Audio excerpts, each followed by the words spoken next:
फिरोजाबाद में। हमारा चैप्टर चल रहा था केमिकल बॉन्डिंग।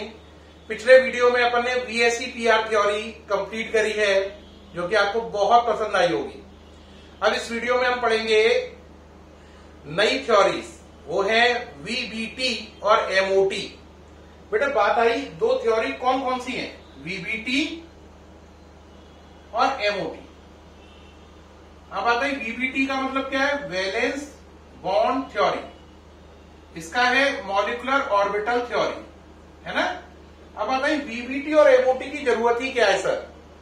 बेटा ऐसा था, जो आपने VSEPR पढ़ी थी उससे ये साबित हुआ था मॉलिक्यूल, कोवलेंट मॉलिक्यूल की ज्योमेट्री क्या है, यानी वो देखने में कैसा लगता है।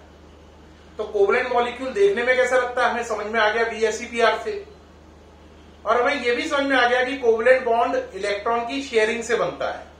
लेकिन जब शेयरिंग होती है तो वो शेयरिंग क्यों होती है, क्यों इलेक्ट्रॉन शेयर होते हैं, है ना। उनके बीच में जब एटम पास पास आते हैं तो उनके बीच में कौन सा इंटरेक्शन लगता है, क्यों एटम अपने इलेक्ट्रॉन शेयर करते हैं। ये सब बातें ना VSEPR बताती है, ना शेयरिंग समझा पाती है।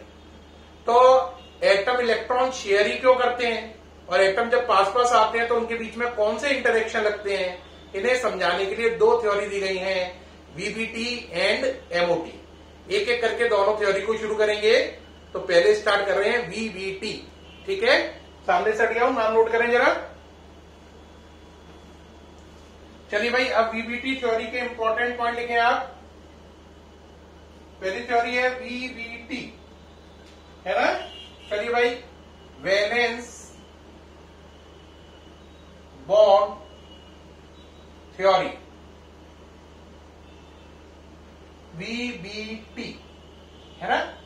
ये इस काम में आती है कि कोवलेंट बॉन्ड बनते समय एटम्स के बीच में कौन से इंटरेक्शन लगते हैं, वो शेयरिंग इलेक्ट्रॉन क्यों कर रहे हैं, इस बात को समझाने के लिए। इस थ्योरी को देने वाले साइंटिस्ट थे हिटलर। ये वो वाला हिटलर नहीं है जो जर्मनी वाला समझ रहे हो, ये अलग है, हिटलर एंड लंदन। और ये थ्योरी दी गई थी 1927 में। किसने दी, हिटलर और लंदन ने। कब, 1927 में। नोट कर लें, this theory was given by Hitler and London इन 1927। ये थ्योरी हिटलर और लंदन ने 1927 में दी। अब इसके इंपॉर्टेंट पॉइंट नोट करें एक एक करके। चलिए भाई, लिख रहे हैं, आप भी लिखते जाना। पहला point, atom do not lose their identity. Atom do not lose their identity even after the formation of molecule. Even after the formation of molecule.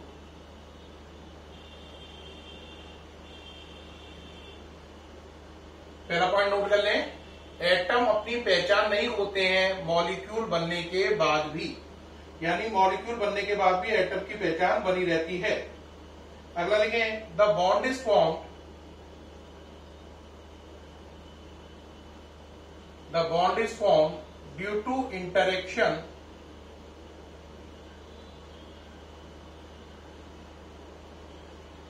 हम नोट करें, the bond is formed due to interaction of only valence electrons.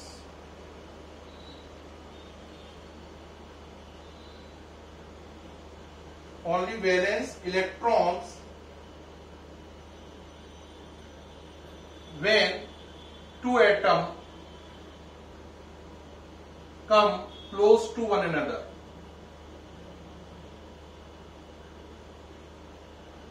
And the electrons present in inner shell, and the electrons present in inner shells, and the electron present in inner shell do not take part in bond formation. Do not take part in bond formation. यानी bond बनते समय केवल वही electron काम में आते हैं जो लास्ट शेल में होते हैं, वो इलेक्ट्रॉन जो लास्ट शेल में नहीं होते हैं वो बॉन्ड बनने में काम में नहीं आते हैं। तो पहले पॉइंट में उन्होंने कहा कि एटम बॉन्ड बनने के बाद भी अपनी पहचान नहीं खोते हैं। दूसरे पॉइंट में उन्होंने कहा कि बॉन्ड बनने में केवल लास्ट शेल के इलेक्ट्रॉन काम आते हैं, अंदर वाली शेल के इलेक्ट्रॉन काम में नहीं आते हैं। सामने से हट गया हूं, जल्दी से नोट कर लें, लिख लें।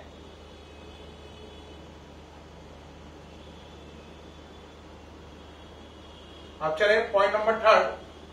पॉइंट नंबर थर्ड में कह रहा है बॉन्ड बनने के बाद वैलेंस इलेक्ट्रॉन अपनी आइडेंटिटी लूज कर देते हैं, बाकी इलेक्ट्रॉन जो अंदर वाली शेल में होते हैं उनकी आइडेंटिटी बनी रहती है। सॉरी, मार्कर गिर गया है। थर्ड लिखें, during formation of bond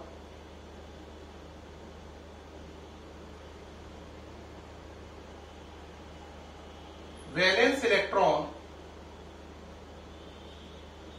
lose their identity. Valence electron lose their identity. Valence electron lose their identity, but the electrons in inner shell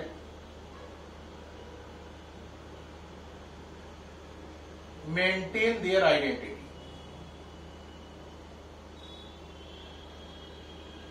bond बनने में जो इलेक्ट्रॉन अंदर वाली शेल में हैं वो अपनी आइडेंटिटी मेंटेन रखते हैं और वैलेंस शेल के जो इलेक्ट्रॉन है वो अपनी आइडेंटिटी खो देते हैं।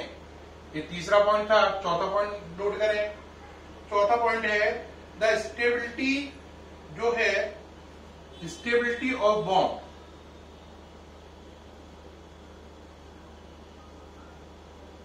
depends on the amount of energy release, depends on the amount of energy release during bond formation. Amount of energy release, ये ऑफ लिखा है भाई, amount of energy release during bond formation, during bond formation। ठीक, note करें जल्दी से। क्या point कहा इसमें मैंने लास्ट वाले में कि बॉन्ड बनते समय बॉन्ड कितना स्टेबल होगा ये इस पर डिपेंड करता है कितनी एनर्जी रिलीज हुई। जितनी एनर्जी ज्यादा रिलीज होगी उतना ही बॉन्ड ज्यादा स्टेबल होगा। तो एक लाइन और बढ़ा लें, more the amount of energy release, more the amount of energy release, more the amount of energy release, more will be stability of bond, more will be stability of bond, more will be stability of bond। तो देखो भाई ये है valence bond theory. इसमें कितने point हैं? चारों point मैंने लिख दिए। आपको पहले 1 2 लिखा जो आपने कॉपी किया, 3 4 लिखा हुआ है जो आप कॉपी कर रहे हैं। ये थ्योरी हिटलर और लंदन ने दी और दी 1927 में। थर्ड पॉइंट में हमने बोला है कि बॉन्ड बनते समय वैलेंस इलेक्ट्रॉन की आइडेंटिटी लूज हो जाती है जबकि अंदर वाले शेल के इलेक्ट्रॉन की आइडेंटिटी लूज नहीं होती है। चौथे पॉइंट में उन्होंने कहा कि बॉन्ड बनते समय, कोवेलेंट बॉन्ड बनते समय एनर्जी निकलती है, जितनी एनर्जी ज्यादा निकलेगी उतना ही वो कोवेलेंट बॉन्ड ज्यादा स्टेबल होगा। इसके 4 पॉइंट हैं, हटा रहा हूं समझाने के लिए। अब आगे इसको पूरा देखो बेटा, इसको डिटेल में समझो जरा। इस पॉइंट में क्या कहा, बात समझना। देखो बात समझो, जैसे Cl एटम है, ये पास आए तो Cl और Cl पास आएगा तो क्या बनेगा? Cl2। अब जरा समझना इसे वैसे, Cl का नंबर 17 है ना, 287। अब जरा चलो, ये Cl का नंबर है 287, ठीक है ना।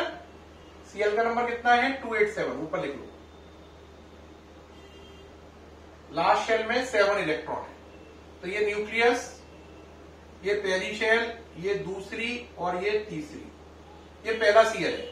इस शेल में 2 इलेक्ट्रॉन, इसमें 8, 3 4 5 6 7 8 और थर्ड शेल में 7, 1 2 3 4 5 6 7। ये पहला Cl एटम है, तो लिख दो Cl एटम कौन सा है, ये पहला, तो ब्रैकेट में फर्स्ट। अब इसके बाद दूसरा Cl आया, इसके लिए भी ऐसे करो प्लस लगा के, ये न्यूक्लियस है, ये पहली शेल, ये दूसरी शेल और ये तीसरी शेल। पहली शेल में कितने इलेक्ट्रॉन, 2, ये न्यूक्लियस है, ये न्यूक्लियस है। पहली शेल में 2, दूसरी में 8, 3, 4, 5, 6, 7, 8, तीसरी में 7 हो गए। अब ये दोनों मिलकर क्या बन रहा है, Cl2। अब Cl2 कैसे बनेगा, इस बात के लिए मैं नीचे की तरफ एरो देता हूं। ये Cl एटम है कौन सा वाला, सेकंड। अब देखना क्या होगा, ये पहले का न्यूक्लियस, ये दूसरे का न्यूक्लियस। पहली शेल में कितने इलेक्ट्रॉन, 2, दूसरी में 8, 4, 5, 6, 7, 8। पहली में 2, दूसरी में 8, 1, 2, 3, 4, 5, 6, 7, 8। अब देखो पहली में इसकी में 2, इसमें 2, 2, 2, 8, 8। अब लास्ट में इसके में कितने थे, 7, इसमें 7, 7, 7 ये ऐड हो गई, देखो ये दोनों। अब लास्ट शेल में कितने थे, 7 और 7, 7, 7 दोनों को मिलाकर 14। तो अब ये हो गए 14 इलेक्ट्रॉन, 1, 2, 3, 4, 5, 6, 7, 8, 9, 10, 11, 12, 13, 14। अब जरा याद करो पहला पॉइंट क्या था। पहला पॉइंट ये था कि एटम की पहचान नष्ट नहीं होती है जब मॉलिक्यूल बनता है। ये एटम है, ये मॉलिक्यूल है, Cl2 मॉलिक्यूल। क्या आप इसमें अपना एटम पहचान पा रहे हैं? हाँ, ये Cl1 ये नजर आ रहा है, Cl2 ये नजर आ रहा है। तो मॉलिक्यूल बनने के बाद भी एटम की पहचान खत्म नहीं हुई। यहां पे Cl1 नजर आ रहा है, यहां पे Cl2 नजर आ रहा है। दूसरी देखो, दूसरे पॉइंट में कहा था अंदर वाली इलेक्ट्रॉन बॉन्ड बनाने में केवल लास्ट शेल के इलेक्ट्रॉन काम आ रहे हैं। देखो ये 7 और 7 काम में आए, 14 हो गए। अंदर वाले इलेक्ट्रॉन ने कोई काम नहीं किया, केवल लास्ट शेल के इलेक्ट्रॉन काम आए।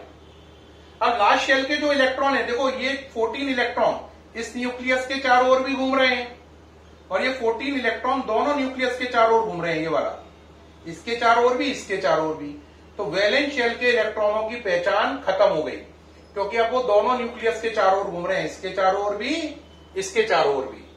लेकिन देखो अंदर वाली शेल के इलेक्ट्रॉनों की पहचान बनी हुई है, ये दोनों केवल इसके चारों ओर घूम रहे हैं, ये 8 केवल इसके चारों ओर घूम रहे हैं। लेकिन लास्ट शेल के इलेक्ट्रॉनों की पहचान खत्म हो गई, वो दोनों न्यूक्लियस के चारों ओर घूम रहे हैं। तो साफ नजर आया, पहला पॉइंट क्या था कि बॉन्ड बनने पर क्या होता है, बोलो, बॉन्ड बनने पर क्या होता है? बॉन्ड बनने पर आपका जो मॉलिक्यूल की पहचान नष्ट नहीं होती है। तो इसमें साफ नजर आ रहा है कि इस मॉलिक्यूल में जो बॉन्ड बनने के बाद जो मॉलिक्यूल है, इसमें एटम की पहचान नष्ट नहीं होती है। तो साफ नजर आ रहा है ये एटम 1 है, ये एटम 2 है। तो एटम की पहचान नष्ट नहीं हुई मॉलिक्यूल बनने के बाद भी। दूसरा क्या होता है, वैलेंस शेल के इलेक्ट्रॉन काम में आते हैं, साफ नजर आ रहा है।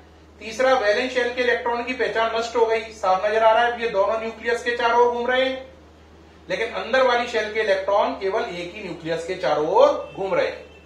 चौथी बात ये कही थी, जब ये दोनों एटम पास आएंगे तो एनर्जी रिलीज होगी ये बनते समय। तो जब ये दोनों एटम पास आएंगे, एनर्जी रिलीज होगी ये बनते समय। जितनी एनर्जी ज्यादा रिलीज होगी, उतना ही बॉन्ड ज्यादा स्ट्रांग होगा। किसके बीच में? Cl के बीच में। जब ये दोनों पास आएंगे, एनर्जी रिलीज होगी, मॉलिक्यूल बनेगा। जितनी एनर्जी ज्यादा रिलीज होगी, उतना ही ये स्ट्रांग मॉलिक्यूल होगा, स्टेबल मॉलिक्यूल होगा, मजबूत मॉलिक्यूल होगा। तो देखो पहली बात क्या थी? पहली बात अपन पढ़ रहे हैं VBT, है ना, valence bond theory given by Hitler and London. कौन सा ईयर? 1927। पहला ये था, एटम आपस में जुड़कर जब मॉलिक्यूल बनाते हैं तो एटम की पहचान नष्ट नहीं होती है। साफ नजर आ रहा है इस मॉलिक्यूल में भी, ये एटम 1 है, ये एटम 2 है। दूसरा, वैलेंस शेल के इलेक्ट्रॉन काम में आते हैं, नजर आ रहा है इसमें, देख रहे हैं आप। तीसरा, वैलेंस शेल के इलेक्ट्रॉनों की आइडेंटिटी नष्ट हो गई क्योंकि अब वो दोनों न्यूक्लियस के चारों ओर घूम रहे हैं, लेकिन अंदर वाले शेल के इलेक्ट्रॉन की आइडेंटिटी पर कोई असर नहीं पड़ा। और चौथा, जब बॉन्ड बनता है, एटम पास आते हैं, तो जितनी ज्यादा एनर्जी रिलीज होती है उतना ही वो बॉन्ड ज्यादा स्टेबल होता है। ठीक है, ये चारों पॉइंट को मिलाकर बोलते हैं वैलेंस बॉन्ड थ्योरी। इस थ्योरी को इसलिए दिया गया कि कोवलेंट मॉलिक्यूल बनते में शेयरिंग है, ये मालूम है मुझे, उसकी शेप है वो VSEPR से मालूम है, लेकिन क्वेश्चन है कोवलेंट मॉलिक्यूल बना ही क्यों, एटम आपस में इलेक्ट्रॉन शेयर ही क्यों कर रहे हैं, ये सब बातें ये बता रहा है।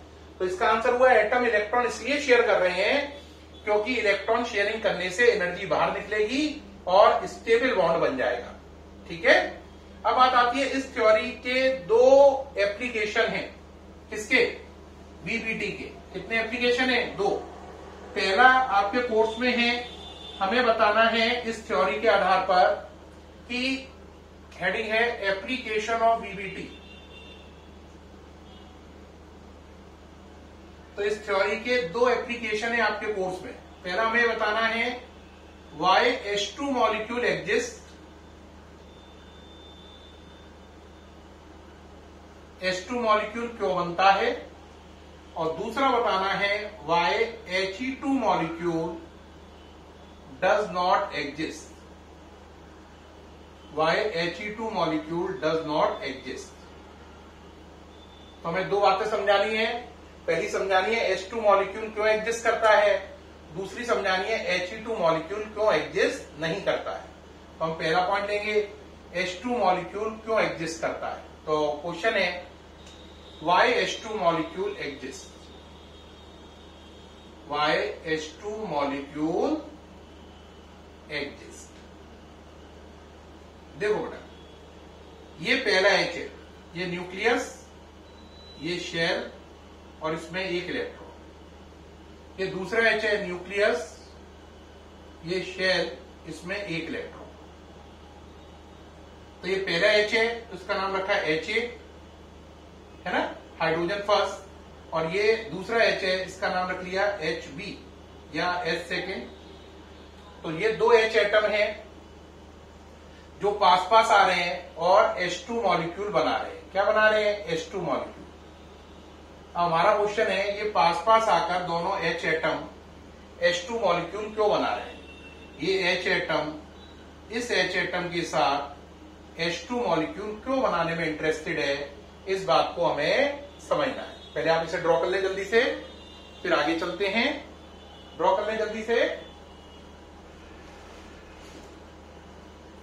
चलिए भाई, अब देखें, ये H एटम क्या बना, H2 मॉलिक्यूल। इसके H एटम के इस इलेक्ट्रॉन का नाम रखा EA, न्यूक्लियस का नाम रखा HA, इसके इस इलेक्ट्रॉन का नाम EB और इसका HB। द्वारा ध्यान दो, hydrogen atom, hydrogen atom, hydrogen molecule. Hydrogen atom पहले वाले का, फर्स्ट वाले का जो इलेक्ट्रॉन है उसका नाम EA है ना, और उसके न्यूक्लियस का नाम HA। जो दूसरा हाइड्रोजन एटम है सेकंड वाला, उसके इलेक्ट्रॉन का नाम EB और न्यूक्लियस का नाम HB। अब जरा सोचो कितने अट्रैक्शन और रिपल्शन लगेंगे, जरा ध्यान देना। देखो, आप पर दो न्यूक्लियस है ना, कितने न्यूक्लियस है, दो, और आप पर दो क्या है, इलेक्ट्रॉन है। तो आप पर दो इलेक्ट्रॉन है और दो क्या है, न्यूक्लियस है। आप पर कितने इलेक्ट्रॉन है, दो, और न्यूक्लियस कितने बच्चों, दो। कितने इंटरेक्शन लगेंगे, आपको सोचने के लिए 5 सेकंड का टाइम है, जरा सोचो, स्टार्ट करो। सोच लिया, जिन्होंने नहीं सोचा वो इधर देखें। ये पहला न्यूक्लियस HA, ये दूसरा न्यूक्लियस HB, ये पहला इलेक्ट्रॉन EA और ये दूसरा इलेक्ट्रॉन EB। पहले आपको सोचना अट्रैक्शन, अट्रैक्शन का सिंबल ये, रिपल्शन का सिंबल ये रिपल्शन का है और ये सिंबल अट्रैक्शन का है। चलिए भाई करिए, अट्रैक्शन किसमें लगेगा, इलेक्ट्रॉन का इस न्यूक्लियस से इससे। तो इस इलेक्ट्रॉन का इस न्यूक्लियस से अट्रैक्शन है, देखो ये देखो, इस इलेक्ट्रॉन का इस न्यूक्लियस से अट्रैक्शन है, ये देखो। ऐसे इस इलेक्ट्रॉन का इस न्यूक्लियस से और इससे कितने अट्रैक्शन लगे बता पाओगे जरा? आंसर, एक इलेक्ट्रॉन के दो न्यूक्लियस से अट्रैक्शन है, तो इस इलेक्ट्रॉन के दो अट्रैक्शन, इस इलेक्ट्रॉन के दो अट्रैक्शन, तो टोटल अट्रैक्शन हुए 4, ए फॉर अट्रैक्शन। 4 अट्रैक्शन कौन कौन से हुए जरा बताओगे? नाम बताओ। पहला EAHA या HAEA, दूसरा HBEA, तीसरा अट्रैक्शन हुआ HAEB और चौथा अट्रैक्शन हुआ HBEB। ये 4 अट्रैक्शन लगे। कितने अट्रैक्शन लगे? 4। अब रिपल्शन सोचो, रिपल्शन लगेगा इलेक्ट्रॉन इलेक्ट्रॉन में, न्यूक्लियस न्यूक्लियस में, तो अट्रैक्शन आपके कितने लगे? 4। ये नोट हो गए और ये चारों लिखे हुए कौन कौन से लगे। अब रिपल्शन लिखो, इलेक्ट्रॉन इलेक्ट्रॉन में रिपल्शन है, तो ये देखो रिपल्शन का निशान आ गया। ये न्यूक्लियस न्यूक्लियस में रिपल्शन है, देखो ये भी आ गया। तो रिपल्शन कितने लगे? आंसर 2। कौन कौन से लगे जरा बताओ? पहला रिपल्शन लगा EAEB में, दूसरा रिपल्शन लगा HAHB में। न्यूक्लियस न्यूक्लियस में, इलेक्ट्रॉन इलेक्ट्रॉन में रिपल्शन लगेगा। बेटे याद रखो, अट्रैक्शन लगते हैं अपोजिट चार्ज में, यानी इलेक्ट्रॉन न्यूक्लियस में अट्रैक्शन लगेंगे, इलेक्ट्रॉन पे माइनस चार्ज है, न्यूक्लियस पे प्लस चार्ज है, तो अट्रैक्शन लगेगा। सेम चीज में रिपल्शन लगते हैं, तो न्यूक्लियस न्यूक्लियस में रिपल्शन लगेगा प्लस प्लस की वजह से, इलेक्ट्रॉन इलेक्ट्रॉन में रिपल्शन लगेगा माइनस माइनस की वजह से। तो साफ नजर आ रहा है यहाँ पे अट्रैक्शन 4 है, रिपल्शन 2 है। अब बताओ कौन ज्यादा है, अट्रैक्शन या रिपल्शन? सीधी सी बात है, अट्रैक्शन जो है वो रिपल्शन से ज्यादा है। अट्रैक्शन जो है वो रिपल्शन से ज्यादा है, क्योंकि अट्रैक्शन रिपल्शन से ज्यादा है तो दोनों एटम पास पास आएंगे, अट्रैक्शन ज्यादा लगने से पास पास आकर बॉन्ड बना लेंगे। तो क्वेश्चन था शेयरिंग क्यों हुई? शेयरिंग इसलिए हुई कि जब दो H एटम पास पास आए तो उनमें अट्रैक्शन 4 लगे, रिपल्शन 2 लगे। तो शेयरिंग का कारण है अट्रैक्शन फोर्स जब रिपल्शन फोर्स से ज्यादा लगते हैं तो एटम इलेक्ट्रॉन शेयर करते हैं। तो यहीं पर हम बार बार अटक रहे थे कि एटम इलेक्ट्रॉन शेयर क्यों करते हैं? तो इसका आंसर है एटम इलेक्ट्रॉन इसलिए शेयर करते हैं क्योंकि जब एटम पास आते हैं तो अट्रैक्शन फोर्स अगर रिपल्शन फोर्स से ज्यादा है तो अट्रैक्शन ज्यादा होने पे चीजें पास पास आएंगी और इलेक्ट्रॉन शेयर हो जाएंगे और मॉलिक्यूल बन जाएगा। प्रॉब्लम सॉल्व हो गई। क्या प्रॉब्लम थी? शेयरिंग क्यों? आंसर क्या है? शेयरिंग इसलिए कि पास पास आने पर अट्रैक्शन फोर्स रिपल्शन से ज्यादा है, क्योंकि अट्रैक्शन डोमिनेट कर रहा है तो चीजें पास पास आएंगी और इलेक्ट्रॉन शेयर करके बॉन्ड बना लेगी। अब आता है बॉन्ड की स्टेबिलिटी कितनी है। बॉन्ड बनते समय जितना अट्रैक्शन ज्यादा लगेगा उतनी एनर्जी ज्यादा निकलेगी, और जितना अट्रैक्शन ज्यादा लगेगा एनर्जी ज्यादा निकलेगी, एनर्जी ज्यादा निकलेगी, बॉन्ड उतना ही ज्यादा स्टेबल होगा। तो दोनों बातों के आंसर मिल गए। इलेक्ट्रॉन शेयर क्यों हुए, और इस बात का भी आंसर मिल गया कि बॉन्ड स्टेबिलिटी कैसे पता चली। इलेक्ट्रॉन शेयर क्यों हुए? क्योंकि अट्रैक्शन रिपल्शन से ज्यादा है। स्टेबिलिटी कैसे पता चली? जितने अट्रैक्शन ज्यादा होंगे उतना एनर्जी ज्यादा रिलीज होगी, जितनी एनर्जी ज्यादा रिलीज होगी उतना स्टेबिलिटी ज्यादा होगी।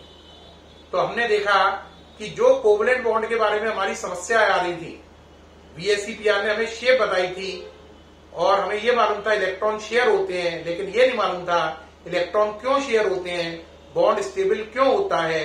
ये बात हमने VBT थ्योरी के आधार पर आज समझी और यह भी साबित किया कि H2 मॉलिक्यूल क्यों बनता है। कल के वीडियो में हम साबित करेंगे He2 मॉलिक्यूल क्यों नहीं बनता on the basis of valence bond theory given by Hitler in London इन 1927। ये हो गई बच्चों, ये पूरा डायग्राम हो गया why H2 molecule exist on the basis of VBT। ये एक्सप्लेनेशन किसके आधार पर है? VBT के आधार पर। ये डायग्राम आप नोट कर लें, याद रखें। इस डायग्राम में ये अट्रैक्शन का निशान है और ये रिपल्शन का निशान है। अट्रैक्शन 4 है, ये लिखे हुए हैं, रिपल्शन 2 है, ये लिखे हैं। अट्रैक्शन रिपल्शन से ज्यादा है, एटम पास पास आएंगे और मॉलिक्यूल बना लेंगे। प्यारे बच्चों, मुझे पूर्ण उम्मीद है आपको ये वीडियो अच्छा ही नहीं बहुत अच्छा लगेगा और वैलेंस बॉन्ड थ्योरी बिल्कुल अल्ट्रा क्लियर हो गई होगी, दिमाग में प्रिंट हो गई होगी। फिर मुलाकात होगी आपसे नेक्स्ट वीडियो में। तब तक के लिए